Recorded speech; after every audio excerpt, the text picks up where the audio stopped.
কেমন লাগছে আমাকে? কি হলো? কেমন লাগছে বলো? এত সুন্দর করে তোমার জন্য আমি লাল শাড়ি পরে আসছি। আমার জন্য বলেছো? তো কার জন্য? সেটা তো আমি জানি না। তুমি জানো না মানে? আমি এখানে কার জন্য শাড়ি পরে আসবো? আচ্ছা, তুমি কি এখনো আমার উপরে অভিমান করে আছো? দোষটা কি আমার একার বলো? তোমার কোনো দোষ নেই। তুমি শুরুতে আমাকে কি অফার করলে? আমাকে বিয়ে করে একা রেখে বাইরে চলে যাবে। একটা মেয়ের কি স্বপ্ন থাকে জানো? বিয়ের পরে তার হাজবেন্ডের সাথে আন্ডারস্ট্যান্ডিং এর জন্য ঘুরবে ফিরবে, টাইম স্পেন্ড করবে তারা। আর তা না, তুমি আমাকে অফার করলে বিয়ে করে আমাকে একা রেখে চলে যাবে।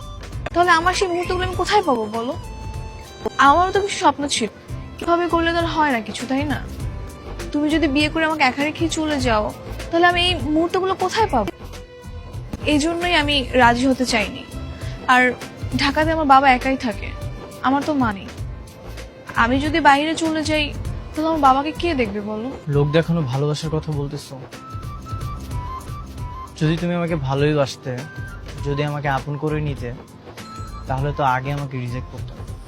দেখো, আমি সবকিছু মিলিয়ে সরি। তুমি আমাকে শুরুতেই বলে দিয়েছিলে যে আমাকে রেখে বাইরে চলে যাবে।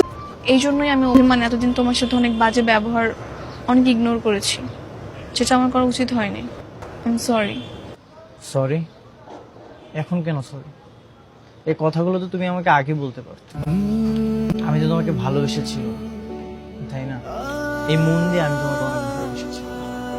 তুমি যদি আমাকে একটাবার বলতে, আমি তোমার কথার অবশ্যই মূল্য দিতাম। এই কথা কখনো আমি ফেলে দিতাম না। আচ্ছা, তুমি কি পারো না আমার জন্য তোমার ফ্যামিলির জন্য দেশে থেকে যেতে? বলেছি শুনেছ, আমি তোমাকে মন দিয়ে ভালোবেসেছি। তো তুমি যদি আমাকে একটাবার বলতে, অবশ্যই কথাটা আমি রাখতাম। আমি থেকে গেলে তুমি খুশি? তোমার জন্য, আমার বাবা মার জন্য আমি না হয় দেশে থেকে যাব। দেশে থেকে যে কোনো একটা business. Thank you so much. I love you so much.